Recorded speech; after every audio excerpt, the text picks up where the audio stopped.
Salmo de número 8.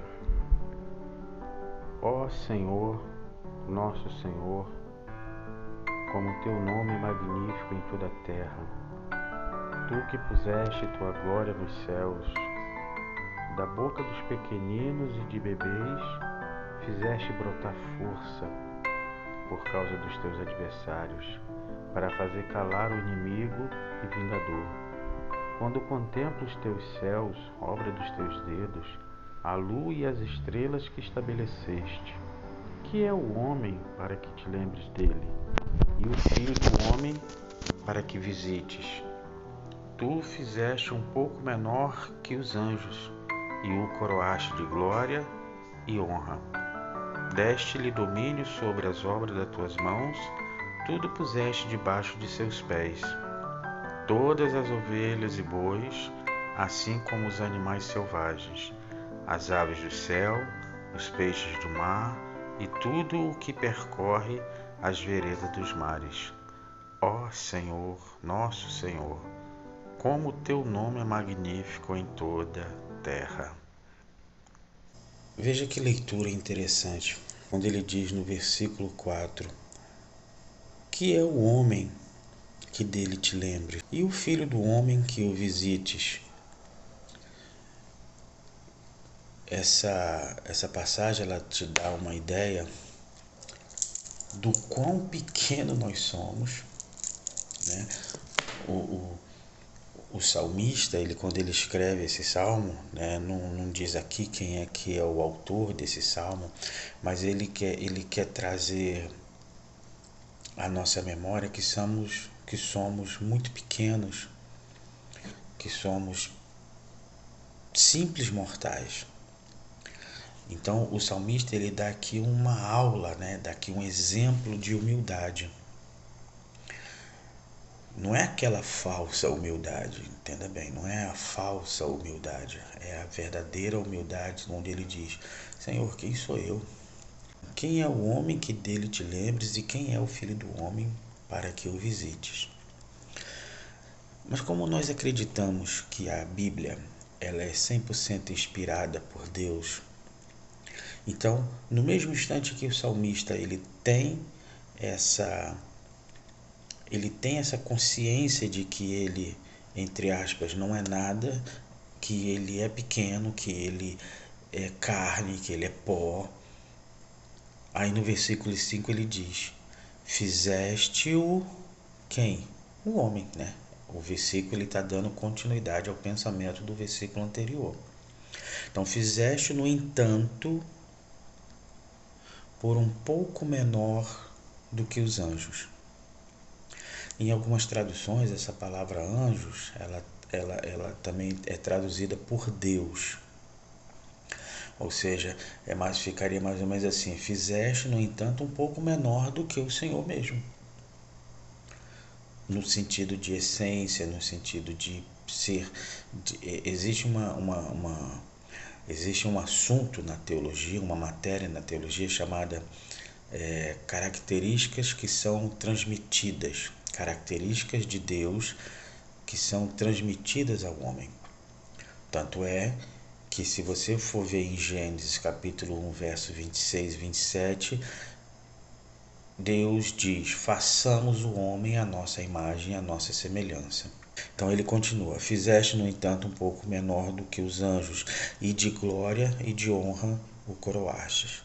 O homem ele é a coroa da criação, né? Tanto que Deus vai falando que o que ele criou é bom. Ele criou as águas, foi bom. Ele criou a luz, foi bom. Ele criou as plantas, foi bom. Ele criou os animais e as relvas, tudo foi bom. Mas quando criou o homem, ele disse: muito bom. Então, ao mesmo tempo em que nós temos que ter essa consciência de que nada somos, né? A nossa vida ela é um sopro, ela é como uma relva, uma folha que hoje está vivo, mas amanhã pode estar morto. Nós não sabemos. O apóstolo Paulo fala uma coisa muito interessante, que nós somos entregues ao matadouro todos os dias. Então, Jesus diz assim: quem é o homem que pode acrescentar um côvado à sua vida? Ou seja, nós somos limitados, nós temos nossas infinitas limitações.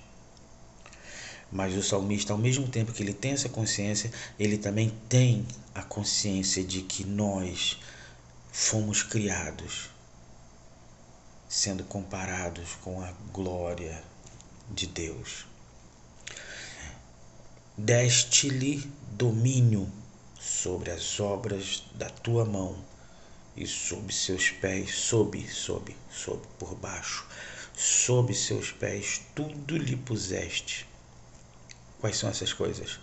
Ovelhas e bois, todos, e também os animais do campo, as aves dos céus e os peixes do mar, e tudo que percorre as sendas dos mares. Oh, Senhor! Então, nós temos essa consciência, temos que ter essa consciência. Ao mesmo tempo em que, diante do Eterno, somos mas infinitamente menor. Porém, pela graça dele, pela bondade dele, pela misericórdia dele, ele colocou o homem para dominar sobre a terra. Não sobre outros homens, entenda bem. Deste-lhe o domínio sobre as obras da tua mão, e sob seus pés tudo lhe puseste. E aí ele vai dizer o que está no domínio do homem. Ovelhas e bois, todos, e também os animais do campo, as aves do céu, os peixes do mar. Ou seja, isso aqui dá a ideia de dominar sobre aquilo que precisamos para sobreviver, para nos ajudar no nosso trabalho. Nunca, em momento nenhum, Deus está dizendo que devemos dominar sobre outros seres humanos. É por isso que a escravidão nunca deu certo em lugar nenhum. E nunca vai dar, porque Deus não fez o homem para ser escravo. Deus fez o homem para que ele domine sobre a criação da terra, sobre a criação do próprio Deus. Então, que nesse dia você possa ter esses dois sentimentos dentro de você. O sentimento de que você realmente foi criado por Deus, de que você é dependente de Deus, de que sem Deus nada você pode fazer. O próprio Senhor Jesus nos disse que sem mim nada podeis fazer. Esse sentimento de que é a graça de Deus sobre nossa vida, esse sentimento de que é o Senhor conduzindo seus passos. E também aquele sentimento de que Deus colocou você nessa terra para você vencer, para você conquistar, para você seguir adiante.